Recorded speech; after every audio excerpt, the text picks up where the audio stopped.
Assalamualaikum warahmatullahi wabarakatuh. Segala puji bagi Allah SWT yang telah memberikan penulis kemudahan dalam menyelesaikan makalah tepat waktu. Tanpa rahmat dan pertolongannya, penulis tidak akan mampu menyelesaikan makalah ini dengan baik. Tidak lupa sholawat serta curahkan kepada Nabi Agung Muhammad SAW dan syafaatnya kita nantikan kelak. Penulis mengucap syukur kepada Allah SWT atas limpahan nikmat sehatnya, sehingga makalah karya tulis ilmiah dampak pemanfaatan perangkat telekomunikasi, internet, dan teknologi nirkabel dapat diselesaikan. Makalah ini disusun guna memenuhi tugas mata pelajaran bahasa Indonesia. Penulis berharap makalah tentang dampak pemanfaatan perangkat telekomunikasi ini dapat menjadi motivasi bagi masyarakat. Penulis menyadari makalah ini masih banyak perlu penyempurnaan karena kesalahan dan kekurangan. Penulis terbuka terhadap kritik dan saran pembaca agar makalah ini dapat lebih sempurna. Apabila banyak kesalahan pada makalah ini, penulis memohon maaf. Demikian yang dapat penulis sampaikan. Akhir kata, semoga makalah ini dapat bermanfaat. Wassalamualaikum warahmatullahi wabarakatuh. Surabaya, 18 Februari 2021. Bab 1. Abstrak atau ringkasan materi adalah sebuah jaringan sederhana yang terdiri atas dua komputer atau lebih yang saling berhubung satu sama lain. Komponen-komponen dasar jaringannya adalah komputer, penghubung jaringan, medium koneksi, perantik lunak sistem operasi jaringan, hub atau switch. Hub adalah perantik yang sangat sederhana yang menghubungkan komponen jaringan, mengirimkan paket data ke semua perantik yang terhubung. Sedangkan switch adalah perantik yang menghubungkan komponen jaringan yang lebih cerdas daripada hub dan dapat menyaring dan mengirim data ke tujuan tertentu. Infrastruktur jaringan untuk perusahaan besar tergantung pada infrastruktur publik dan swasta untuk mendukung pergerakan informasinya melewati bermacam platform teknologi. Di antaranya adalah sistem telepon tradisional, komunikasi seluler mobile, LAN nirkabel, sistem konferensi video, dan situs web perusahaan, intranet, extranet, dan susunan LAN dan WAN. Latar belakang. Pada saat ini, bidang telekomunikasi telah berkembang dengan pesatnya di seluruh dunia. Perkembangannya sendiri terus berlanjut setiap tahunnya. Salah satu bidang dalam telekomunikasi yang saat ini sedang banyak digunakan masyarakat luas adalah jaringan nirkabel atau yang disebut dengan WLAN dan internet. Jaringan nirkabel ini ialah telah berkembang dengan pesat di seluruh dunia. Contoh dari jaringan ini adalah komunikasi data dengan menggunakan inframerah dan Bluetooth. Untuk mengatasi perkembangan penggunaan komunikasi data dengan jaringan nirkabel, diharapkan jaringan komunikasi di masa yang mendatang dapat menggunakan jaringan ini dengan lebih baik dalam area lokal maupun area yang lebih luas. Dari latar belakang yang disebutkan tadi, kami dapat menarik kesimpulan dan menimbulkan beberapa rumusan masalah. Yang pertama, apa sih pengertian dari jaringan nirkabel dan internet? Yang kedua, bagaimana sejarah terbentuknya jaringan nirkabel dan internet? Dan yang ketiga, layanan apa saja yang diberikan oleh jaringan nirkabel dan internet? Dan yang keempat, apa dampak jaringan nirkabel dan internet terhadap kehidupan sosial? Pengertian. Secara harfiah, internet adalah kependekan dari kata interconnected working. Ialah rangkaian komputer yang terhubung di dalam beberapa rangkaian. Sedangkan secara istilah, internet adalah sistem komputer umum yang berhubung secara global dan menggunakan TCP atau IP sebagai protokol pertukaran paket, atau bisa disebut dengan Packet Switching Communication Protocol.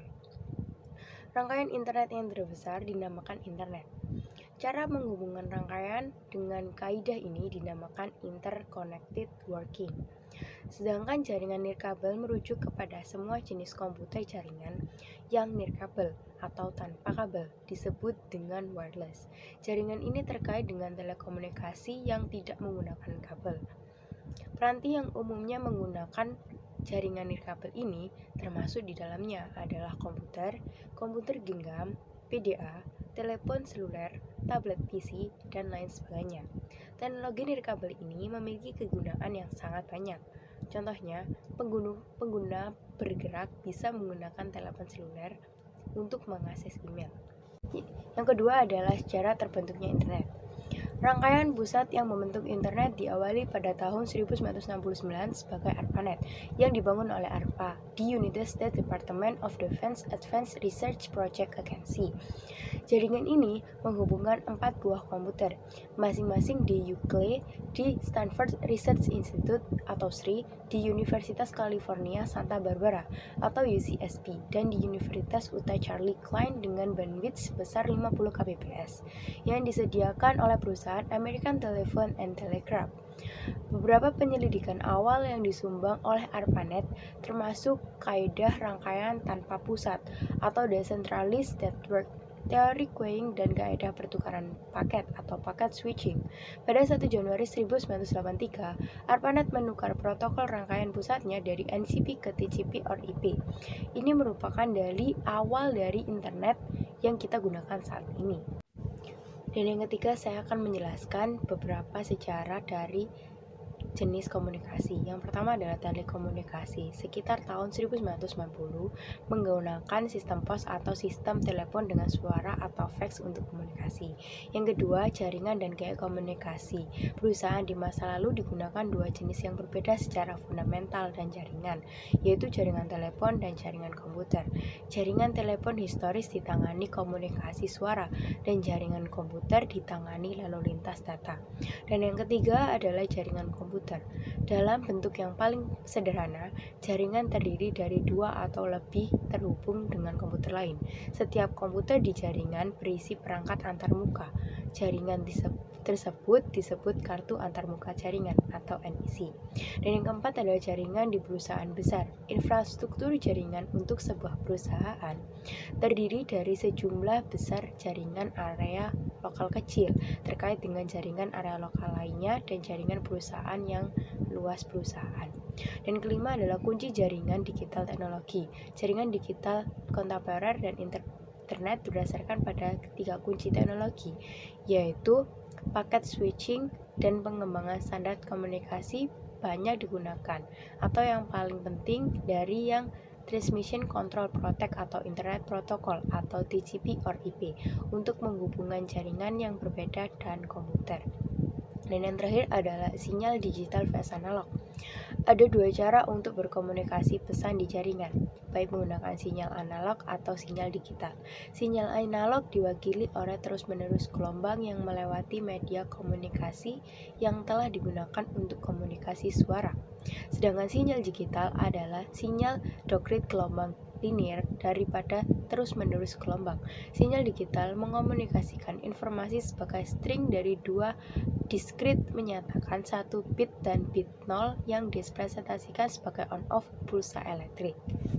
Kemudian saya akan menjelaskan jenis-jenis dari jaringan. Yang pertama adalah LAN, Local Area Network, berjarak sekitar 500 meter.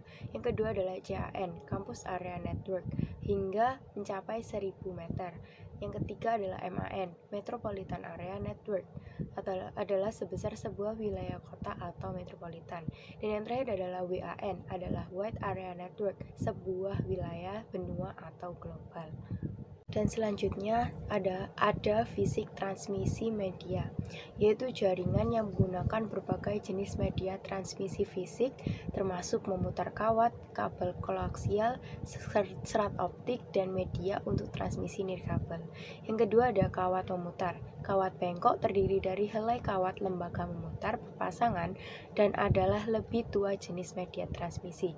Yang ketiga ada kawat koaksial, adalah mirip dengan yang digunakan di televisi kabel, terdiri dari tabel kawat tembaga terisolasi yang dapat mengirimkan volume yang lebih besar dari data dibandingkan memutar kawat.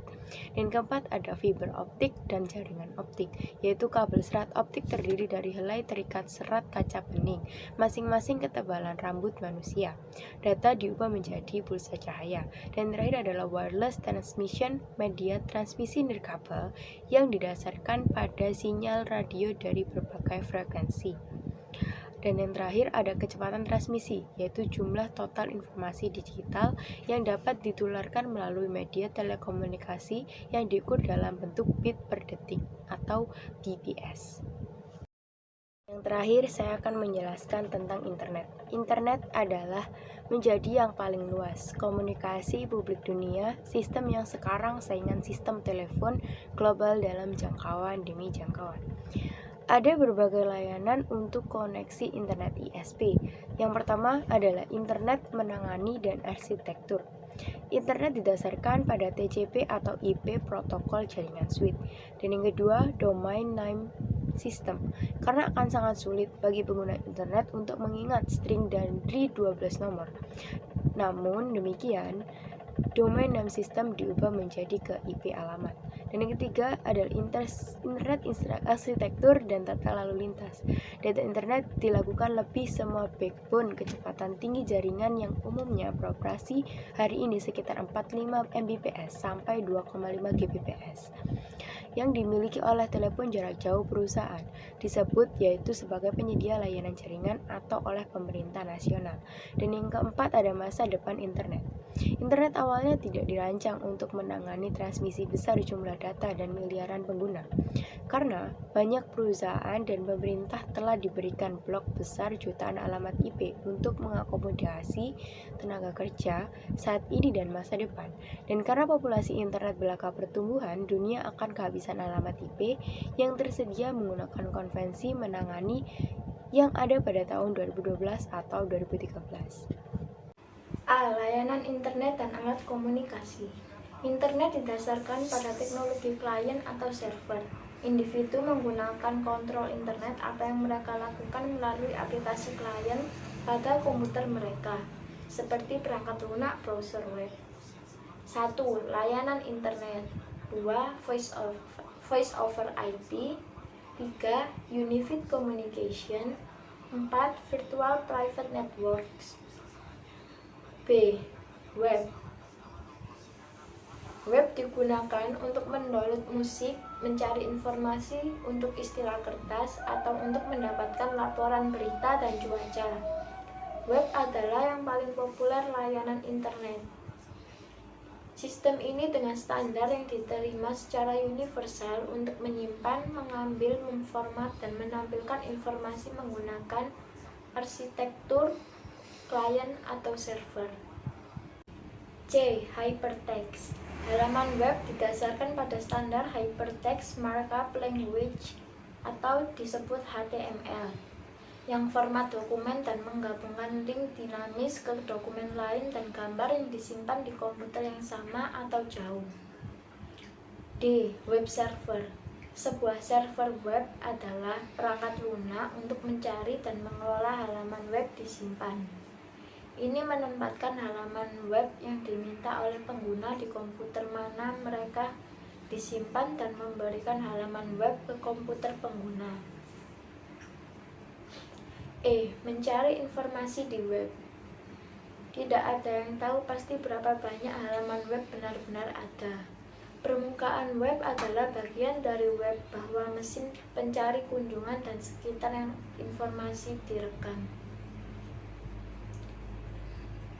F. Web 2.0. Situs web saat ini tidak hanya berisi konten, mereka statis, memungkinkan orang untuk berkolaborasi, berbagi informasi, dan menciptakan layanan baru dan konten online. Layanan berbasis internet interaktif generasi kedua ini disebut sebagai Web 2.0. G. Web 3.0 The Future Web. Web 1.0 memecahkan masalah memperoleh akses untuk informasi. Web 2.0 memecahkan masalah berbagi informasi itu dengan orang lain dan membangun pengalaman web baru. Web 3.0 adalah janji masa depan. Web di mana semua informasi digital ini, semua kontak tersebut dapat dijalin bersama menjadi pengalaman yang bermakna. Nirkabel. Komunikasi nirkabel membuat perusahaan lebih mudah berhubungan dengan pelanggan, pemasok, dan karyawan. serta memberikan pengaturan yang lebih fleksibel dalam mengelola pekerjaan. Perangkat nirkabel yang mendukung revolusi komunikasi nirkabel atau mobile dan komputasi meliputi 1. Sistem seluler, 2. Jaringan komputer dan internet wireless access, 3.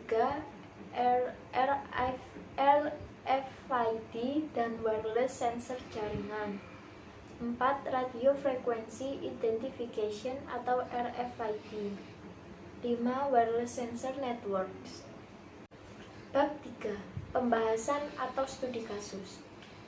Kasus penggunaan teknologi informasi dalam kegiatan bisnis sehari-hari.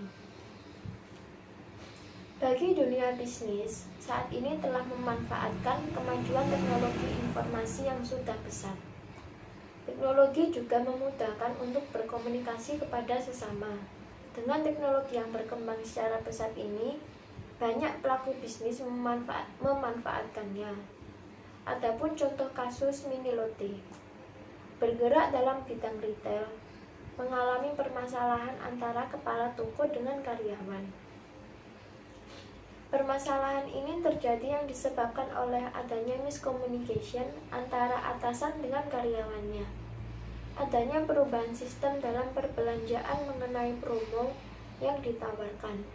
Namun, pihak kepala toko belum memberitahukan para karyawan, sehingga karyawan tidak mengetahui adanya promo. Alhasil, terjadilah kesalahpahaman antara kepala toko dan karyawan. Terjadilah di sini miscommunication antara pembeli dan penjual. Dapat dianalisis dari kasus tersebut bahwa dalam hubungan komunikasi di suatu lingkungan kerja atau perusahaan antara individu akan sering terjadi.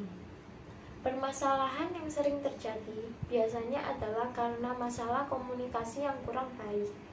Sehingga untuk mensiasati masalah ini bisa dilakukan dengan berbagai cara, yaitu membentuk suatu sistem informasi yang terstruktur. Agar tidak terjadi kesalahan dalam komunikasi, misalnya dengan membuat papan pengumuman atau pengumuman melalui loudspeaker. Buat komunikasi dua arah antara atasan dan bawahan menjadi lancar dan harmonis. Misalnya dengan membuat rapat rutin, karena dengan komunikasi yang dua arah dan intens akan mengurangi masalah di lapangan. Bab 4. Survei masyarakat. Berikut akan saya tunjukkan tabel dari hasil wawancara saya.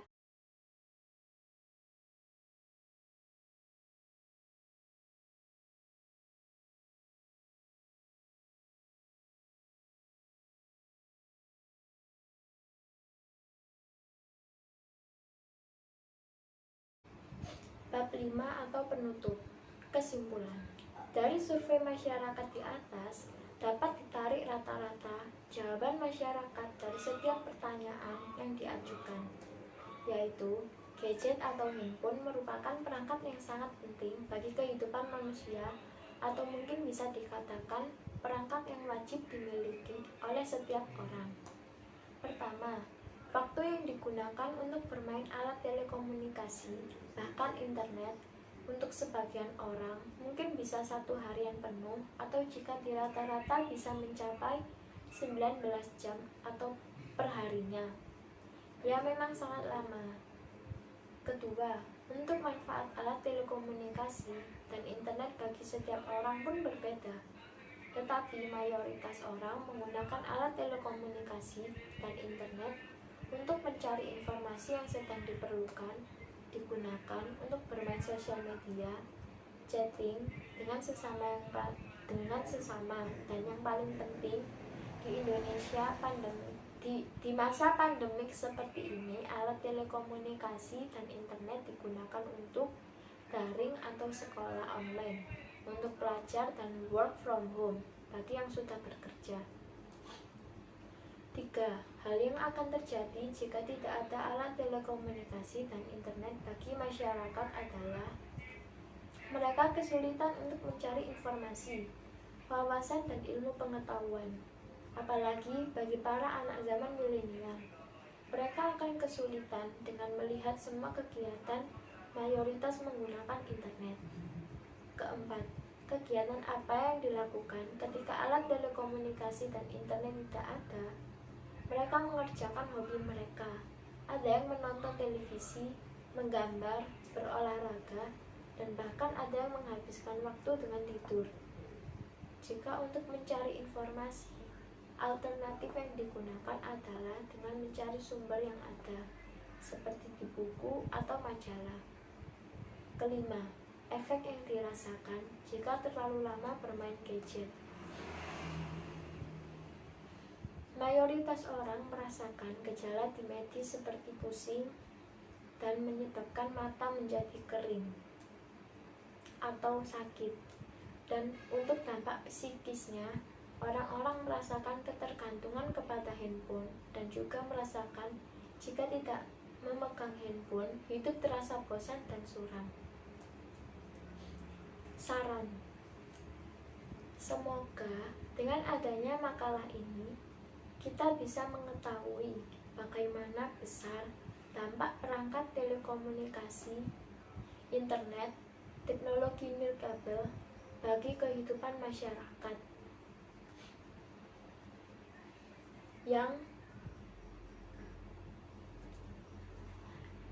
memegang peranan penting dalam melakukan segala hal, dan semoga semua masyarakat juga bisa tetap aktif dan berinteraksi di lingkungan sosial di kehidupan nyata. Terima kasih.